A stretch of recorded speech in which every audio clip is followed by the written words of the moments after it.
Voilà Luc, bienvenue à Rochehaut sur ce mois. Ja, Vanessa, we zijn dus in Rochehaut sur ce mois, dicht bij de auberge de la Ferme, dat we gaan ontdekken.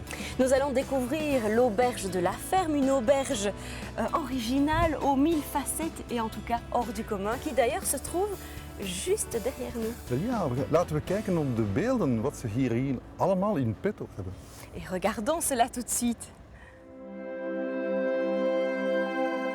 Tout commence il y a un peu plus de 40 ans, à la fin des années 60, lorsqu'Elvire et Jean Boreux, un couple d'agriculteurs traditionnels, sont venus s'installer sur les hauteurs de la Semois, à Rochehaut plus précisément.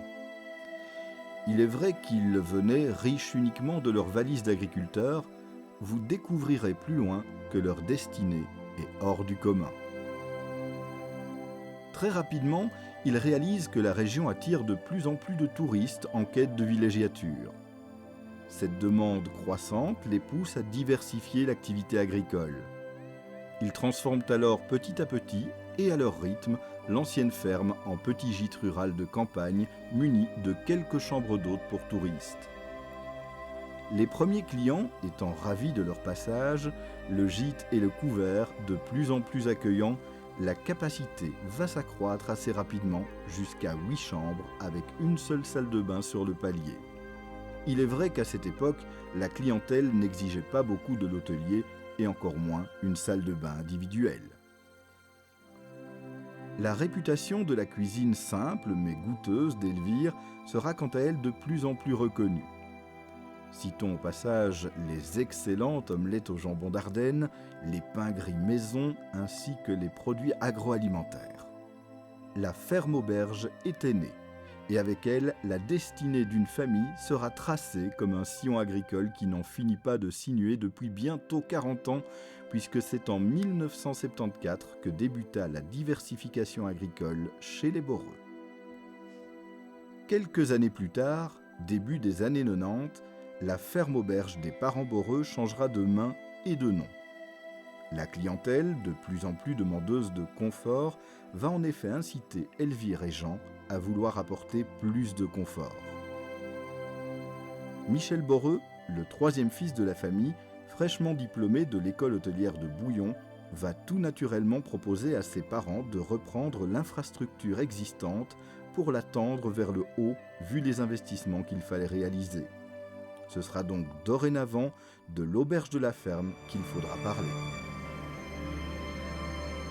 Puisque les choses se font mieux à deux et qu'il y a déjà belle lurette que Patricia fait partie des murs, elle va donc naturellement quitter son emploi de comptable grand-ducal pour venir le rejoindre et le seconder dans la gestion de l'établissement.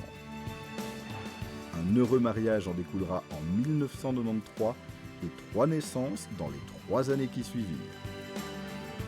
Rejoints par leurs frères, sœurs, beaux-frères et belles-sœurs, ils uniront leurs compétences, leurs forces et surtout leur passion sans relâche pour construire et développer l'auberge de la Ferme et ses annexes telles que vous les découvrez à l'heure actuelle.